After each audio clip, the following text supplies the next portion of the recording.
पड़ेगा हमारे को कि नवीन पटनायक एक बहुत स्ट्रॉन्ग फैक्टर हैं फिलहाल। जब उनकी एंट्री हुई थी पॉलिटिक्स में तो I mean he was not able to speak one word of Odia. Vivek, बड़ा एक सेकंड रुको, अभिषेक बैनर्जी कुछ कह रहे हैं। डिफरेंस जब हम वोट देता है तो चुनने के लिए देता है। इस बार लोग तो अपना प्रतिनिधि चुनने के लिए दे ही रहे हैं। उसके साथ ये 10 साल की और 5 साल की खास करके NDA 2 जो बना मोदी जी के नेतृत्व में दूसरी बार 2019 में, उसको सबक सिखाने वाली वोट है ये वोट। उसको जिस भाषा में जवाब देना चाहिए, आने वाला टाइम में आप देखेंगे 4 तारीख को जब नतीजे आएंगे तो इसके जो नतीजे होंगे चौंकाने वाली होंगे। अभिषेक जी, आपने कहा बार बार कि जब एक कॉमन वोटर जो है वो वोट देने के लिए जब जाए बूथ पर तो याद रखें कि 72 घंटे के भीतर मोदी सरकार गिर रही है। आप एक कॉमन वोटर के तौर पर पहुंचे यहाँ पर वोट देने के लिए, आपके मन में क्या है?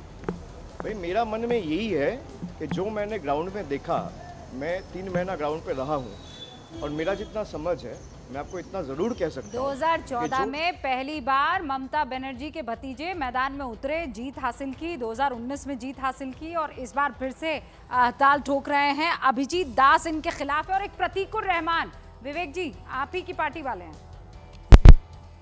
प्रतीकुर रहमान भी लड़ रहे हैं, CPM की तरफ से लड़ रहे हैं। वहाँ पर एक रिजर्जेंस लेफ्ट का हुआ है, कैडर पूरा बदला गया है और बहुत सारे युवाओं को उतारा गया है। The party is again trying to come back, that is one part. और दूसरा, मैं एक बार हिमाचल पे 10 सेकंड बोलना चाहूँगा। हिमाचल में 2 सीटों के ऊपर इंडिया गठबंधन का एक स्ट्रॉन्ग वो है। एक तो कंगना रनावत को जैसे भी हम डिस्कस कर रहे थे, yes she has learned how to speak, she is more vocal now, लेकिन फिर भी ग्राउंड लेवल पे जो हमारी रिपोर्टें आई हैं कि उनका कैंपेन उतना इंटरैक्टिव नहीं रहा। She has not gone down with the people, this is my own opinion. And दूसरा, आनंद शर्मा जहाँ से लड़ रहे हैं, शिमला सीट जो हो गई आपकी, उसके अंदर बीजेपी की तरफ से जो आए हैं, शांता कुमार जी के एक लेगेसी का बैकअप जरूर है। सोर्सेस कितने करेक्ट है, आकलन आपका कितना ठीक है, वो 4 तारीख को पता चलेगा। विवेक जी ओडिशा का जिक्र कर रहे थे जी, तो दैट इज वन पार्ट। अच्छा, ओडिशा का जहां तक हम जिक्र कर रहे हैं, Naveen Patnaik is still a strong factor. When he started it the career, लोगों ने बड़ा मजाक उड़ाया कि साहब इस आदमी को तो ओडिया बोलनी नहीं आती है, ये ओडिशा के अंदर आकर के क्या पॉलिटिक्स करेगा। And but then he made his mark and he has been able to do it. तो मुझे नहीं लग रहा कि बीजेपी का कोई बड़ा स्ट्रॉन्ग परफॉर्मेंस एज सच होने जा रहा है। एक और मेंशन किया था सतीश जी ने भी रामकृपाल यादव जी के बारे में। डेफिनेटली ग्राउंड लेवल के नेता रहे हैं, उनको कहा जाता था लालू प्रसाद यादव के हनुमान एक समय में, लेकिन 2019-2014 में और अब की बार में बहुत बड़ा फर्क है। रूबिका, जरा चलते चलते हमें इजाजत लेनी, क्योंकि हमारे 2 नए सहयोगी आ चुके हैं। जरा दिल्ली की भी बात हो जाए ना। अच्छा, दिल्ली में अब बताइए विवेक जी, आप तो मतलब यहाँ बैठे बैठे 2 मिनट में पूरा भारत भ्रमण कर दिया आपने। मतलब नहीं, मैं जैसे जैसे आपका प्रोग्राम चल रहा है, जो पॉइंट्स आ रहे हैं, I am trying to catch up. और मैं बता दें तो आपका जो टूरिस्ट गाइड था वो मेरे बगल ही में है, पंकज जी। मतलब इधर से उधर, उधर से पूरा भारत है हमारा भाई, तो दक्षिण उत्तर मुझे सब कवर करना है। दिल्ली दिल्ली विवेक 30 सेकंड में दिल्ली, और उसके बाद सतीश जी आप भी दिल्ली पर। देखिए, मैं एक तरफा बात नहीं करता, डिस्पाइट द फैक्ट कि मैं इंडिया अलायंस से जुड़ा हूँ, सपोर्ट भी करता हूँ, लेकिन जब हम यहाँ पे आके बात कर रहे हैं तो बात बैलेंस होनी चाहिए और एक तरफा नहीं होनी चाहिए। मैंने कोई भी एक तरफा बात अभी तक नहीं करी। मैंने नहीं कहा कि हिमाचल में 4 की 4 सीटें इंडिया अलायंस के पास जाएंगी, और उसी प्रकार से दिल्ली के अंदर भी मेरी एक्सपेक्टेशन है परफॉर्मेंस इंडिया अलायंस का बहुत अच्छा होगा। कांग्रेस का जो गठबंधन हुआ है आम आदमी पार्टी से, मैं खुद गया था कैंपेन में, मिलकर के कैडर ने किया। ये सपा बसपा के गठबंधन की तरह नहीं है जो यूपी में हुआ था, जहां ग्राउंड लेवल पे कार्यकर्ताओं ने मिलकर के एक दूसरे को काटा था पिछली बार।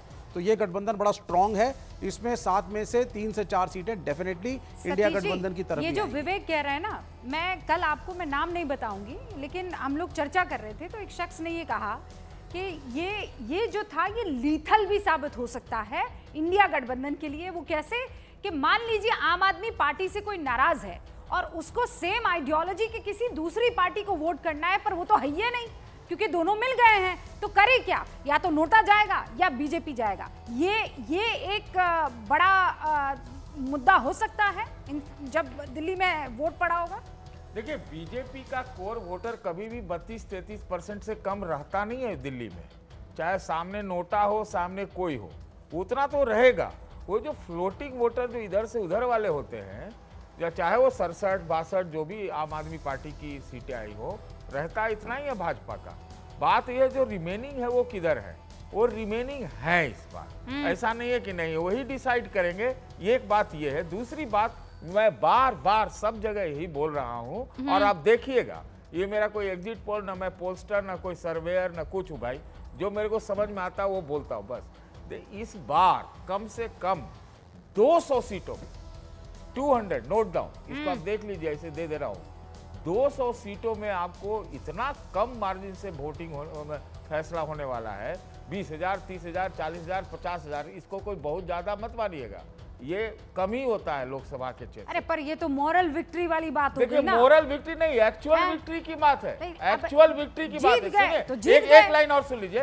एक वोट से हारे तो हारे, एक वोट से जीते तो जीते, वही मैं कह रहा हूँ। एक लाइन बोल दीजिए सतीश जी, मैं कहना चाह रहा हूँ, हमें इजाजत लेनी है। हाँ। एक लाइन तो बोलिए। बोलिए बोलिए। हाँ बोलिए बोलिए बोलिए। मैं ये कह रहा हूँ, मैं तो कागज पर देखता हूँ और चेहरे से देखता हूँ और संसाधनों से देखता हूँ, तो हमको हर जगह भारतीय जनता पार्टी और उसके कैंडिडेट भारी नजर आते हैं, ये मैं कह रहा हूँ। और जो अगर क्लोज कॉन्टेस्ट है तो इनका एडवांटेज इनको मिलेगा। ये बात तो माननी पड़ेगी कि अगर केवल एमपी चुनाव लड़ रहे होते, सांसद चुनाव लड़ रहे होते और एक शील्ड मोदी के नाम की नहीं होती, तब ये चुनाव और ज्यादा दिलचस्प हो जाता। ठीक, सतीश जी और विवेक, आपको चर्चा में आगे हमारे सहयोगी आपके साथ चर्चा आगे बढ़ाएंगे। सबीना और अमन आ चुके हैं स्टूडियो में, लेकिन आपको बता दें गोरखपुर में इस बार दिलचस्प मुकाबला देखने को मिल रहा है। यहां बीजेपी और समाजवादी पार्टी के बीच मुकाबला है और दोनों तरफ से जीत का दावा भी किया जा रहा है। ऐतिहासिक रिजल्ट आएगा, ऐतिहासिक वोटिंग आज पूरे पूर्वांचल में। विपक्षियों की झंड हो गई, कहा कि अभी लोग ने जैसे ही प्रधानमंत्री जी को भगवा में देखा, सबकी प्रेत आत्माएं, उनके अंदर का जो शैतान था छटपटाने लगा। एक तो मैं यहाँ की बहुरिया हूँ, माननीय सांसद जी फिल्मों में साड़ी पहन के बहुरिया बनते हैं। मैं लगातार क्षेत्र में रहती हूँ, लोग जीतने के बाद क्षेत्र में नहीं आते, मैं हारने के बाद अपने क्षेत्र में रहती हूँ और लगातार मैं अपने क्षेत्र में बनी रहती हूँ, चुनाव हो या चुनाव ना हो। मुख्यमंत्री योगी हमार गोड़वा टूट गए रहे, पूरा बड़का प्लास्टर भइल रहे, तब्बो हम चलत रहनी है, और ये प्लास्टर छूट गए तब्बो चलत रहनी है। बीच में दिक्कत हमको हो गया, मैदानता में हम एडमिट हो गए थे, उसके बावजूद भी चल रहे थे। अरे हम यमराज को हरा के आ गए तो दम मारने वाला दमराज को नहीं हराएंगे। मुख्यमंत्री योगी आदित्यनाथ से मिली थी? योगी जी का आशीर्वाद हमारे साथ है, उनको कोटि कोटि धन्यवाद।